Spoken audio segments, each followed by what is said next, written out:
I walked away from a man who loved me for one who wanted me conveniently, and that mistake cost me everything. I told myself Jordan was too comfortable. Too predictable. Too there. Always there. Waiting at home with dinner, asking about my day, planning our weekends like we were already married. We'd been together 6 years, engaged for 8 months, and somewhere in that timeline I convinced myself I was settling. That's the lie I fed myself when Garrett's name started lighting up my phone at 11 p.m. with you up. Text that felt more exciting than Jordan asking if I wanted him to pick up milk on his way home. Garrett was a guy from my gym. Tall, tattooed, the kind of man who made you feel seen in a crowd. He'd catch my eye during workouts, hold it just long enough to make my pulse spike. We started talking by the water fountain. Then grabbing smoothies after. Then sitting in his car in the parking lot for an hour, talking about nothing and everything, his hand creeping closer to my thigh each time. I knew what I was doing. I'm not stupid. But I told myself it was harmless. Just attention. Just feeling wanted in a way that felt urgent and new instead of reliable and worn in. Jordan loved me in this quiet, steady way that I started resenting. He loved me when I had the flu. He loved me when I gained 15 pounds. He loved me on Tuesdays. Garrett wanted me in this raw, hungry way that made me feel alive. He wanted me in his car at midnight. He wanted me in hotel rooms on his lunch break. He wanted me when it was convenient for him. I should have seen the difference. The first time I slept with Garrett, I came home and Jordan had cleaned the apartment. He bought my favorite wine.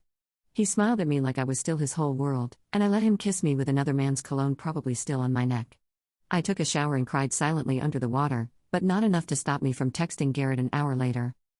It went on for 4 months.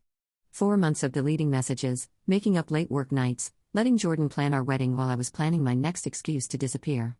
My friends knew something was off. My sister straight up asked me if I was seeing someone else. I laughed it off. Said I was just stressed about the wedding. The wedding I was sabotaging with every lie. Garrett never asked me to leave Jordan. Never even asked about him, really. I'd mention the wedding and he'd change the subject or kiss me to shut me up. He had his own life, his own apartment, his own schedule that I was never fully part of. I was a 9 p.m. convenience. A thrill. A break from his real life. But I kept choosing him. I kept choosing the man who made me feel electric over the man who made me feel safe. I kept choosing chaos over stability. I kept choosing someone who wanted me conveniently over someone who loved me completely. My friends hyped me up without knowing what they were hyping. You deserve to feel passion, one said over drinks. Don't settle just because you've been together forever, another chimed in. They didn't know I was taking their advice as permission to blow up my life. Social media didn't help. Every other post was about women leaving mediocre men and choosing themselves. I started seeing Jordan as mediocre instead of exceptional. I was so deep in my own delusion that I stopped noticing how Jordan looked at me. The confusion in his eyes when I pulled away. The questions he stopped asking because he was afraid of the answers. He knew. On some level, he knew. But he loved me enough to hope he was wrong. The affair partner had red flags I painted green in my mind. Garrett canceled on me constantly. He never invited me to meet his friends. He'd go days without texting, then show up like nothing happened. Once, I saw him at a bar with another woman, and when I confronted him, he said, "We're not exclusive, babe. You're engaged, remember?" Like that was a joke. Like I was a joke. But I stayed. Because walking away from Garrett meant facing what I'd done to Jordan, and I wasn't ready for that. Jordan found out on a Tuesday. Of course it was a Tuesday. The most mundane, unremarkable day. I'd gotten sloppy. Left my phone unlocked on the bathroom counter while I showered. Garrett had texted. Something explicit. Something that made it very clear what we were doing. When I walked into the bedroom, Jordan was sitting on the edge of the bed with my phone in his hand. He wasn't crying. Wasn't yelling. He was just still. Frozen. Looking at me like he was trying to recognize someone he didn't know anymore. "How long?" he asked. His voice was so calm it terrified me. I couldn't speak. My mouth opened, but nothing came out. "How long?" he repeated. 4 months, I whispered. He nodded slowly, like he was processing information that didn't compute. Like I'd just told him the sky wasn't blue. "Did you love him?" "No." "Then why?" I didn't have an answer. Not one that made sense. Not one that didn't make me sound like exactly what I was: selfish, stupid, reckless. He stood up. Placed my phone gently on the dresser. Started pulling clothes out of drawers and putting them in a duffel bag with this eerie, mechanical precision. "Jordan, please. Don't, he said. Not angry. Just tired. Don't say my name like it means something to you. He packed in silence. I stood there sobbing, begging, trying to touch him, and he moved around me like I was a ghost. Like I'd already stopped existing to him. At the door, he finally looked at me. Really looked at me. And I saw it. The death of everything we'd been. The funeral happening in real time behind his eyes. I would have given you everything, he said. I did give you everything. Then he left. No slamming doors. No final explosion. Just the soft click of the lock and the sound of his footsteps fading down the hallway. I called him 47 times that night. He didn't answer once. I texted Garrett, told him what happened, said I needed him. He responded 6 hours later, "That's rough. I think we should cool things off for a bit." I sat on the floor of the apartment Jordan and I had built together and realized I'd traded everything for nothing. The first week, I lived in denial. I told myself Jordan would cool off and we'd talk. He'd see I was sorry. We'd been together 6 years, you don't just throw that away. I sent long texts, voice memos, emails. Apologies that got more desperate each day. He didn't block me. Somehow that was worse. He just never responded. Like I wasn't worth the effort of even hitting block. His mom called me. I thought maybe she was going to mediate, help us work through it. Instead, she said, "I want you to know that I asked Jordan not to tell me what you did, but I can see it in his eyes. Whatever you broke in my son, I hope it was worth it. Don't call this number again." She hung up. Jordan's father, who taught me how to change a tire and called me kiddo, never spoke to me again. His friends ghosted me across every platform. Our mutual friends had to pick sides. Most picked him. The ones who tried to stay neutral eventually drifted because being around me meant being reminded of what I'd done, and nobody wants that at brunch.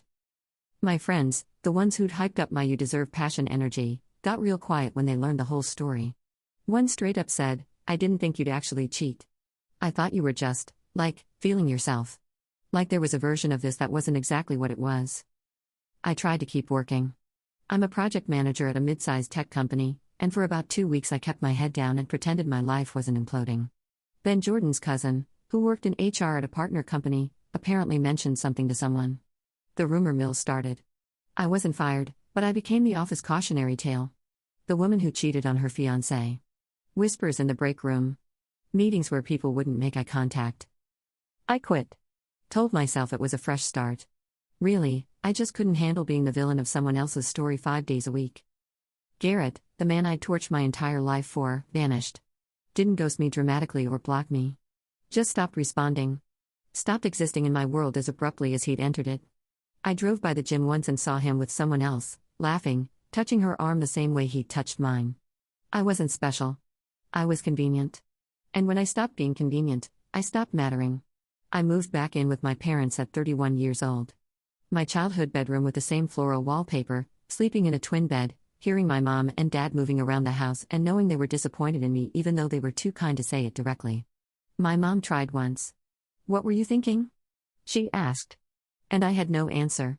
Because I wasn't thinking. I was feeling. And I let feelings destroy the most stable thing in my life. The wedding venue sent a cancellation invoice. Jordan had already handled it, paid the fees, taken his name off everything. Like he was erasing me with brutal efficiency. Our apartment lease was in both names. He moved out, kept paying his half until it was up, then disappeared. I couldn't afford it alone. I moved into a studio that smelled like old carpet and someone else's cooking. I tried dating. Figured if I could just meet someone new, prove I wasn't broken, I could move forward. But every first date became a confessional. "Why did your engagement end?" And I'd either lie and feel disgusting or tell the truth and watch their face change. Most guys didn't call back. The ones who did were the kind who saw damaged goods and thought they could exploit it. I stopped trying. The worst part wasn't the loneliness. It was the clarity. The brutal, unforgiving clarity that came in waves, usually at 3 a.m., when I'd replay every moment and see exactly how stupid I'd been. Garrett had shown me who he was from day one. Unavailable. Noncommittal. Selfish. And I'd ignored it all because he made me feel wanted in a way that felt intoxicating. Jordan made me feel loved in a way that felt boring. Until it was gone. Then I understood the difference. I saw Jordan once, about 7 months after he left. At a coffee shop. He was with someone? A woman with kind eyes and an easy laugh, and he was smiling at her the way he used to smile at me. I hid behind a display of mugs like a coward until they left. I sat in my car and cried so hard I thought I'd throw up. He'd moved on. Built something new with someone who probably didn't take him for granted. Someone who didn't need chaos to feel alive. And I was still here, stuck in the aftermath of my own choices, realizing that some mistakes don't get second chances. I couldn't apologize my way out of it. Couldn't explain it in a way that made me less culpable. I destroyed a man who loved me for someone who wanted me when it was easy. I convinced myself I deserved more when I'd already had everything. My therapist said I needed to forgive myself. That carrying this shame forever wasn't productive. But forgiveness felt like letting myself off the hook, and I didn't deserve that. Jordan didn't get closure. He got betrayal and a ruined engagement and the memory of coming home every day to someone who was lying to his face. I got consequences. I think about the wedding we didn't have. The house we didn't buy. The kids we didn't have. The whole life I burned down because I thought the grass was greener than someone else's car at midnight. The grass wasn't greener. It was astroturf. Fake. Temporary. And by the time I realized it, I was standing in a scorched field with nothing left. I see my story sometimes, echoed in Reddit posts by other people who made the same mistake. They ask if their partner will come back. If time will heal it. If there's hope. I don't comment. But I know the answer. Some people do reconcile. Some relationships survive infidelity. But not when you break someone as completely as I broke Jordan. Not when you make them feel that disposable. I live a smaller life now. Fewer friends. Less trust. I don't date. I work a job I'm overqualified for because I'm too tired to try harder. I see my parents and feel their quiet disappointment. I scroll social media and see Jordan's life occasionally. He doesn't block me there either, which feels like a choice, and watch him be happy without me. This isn't a redemption story. I'm not healed or whole or better. I'm just older. More careful. More aware that some choices can't be undone. I walked away from a man who loved me for one who wanted me conveniently. That mistake didn't just cost me everything. It cost me the only version of myself I ever liked. And there's no way back from that.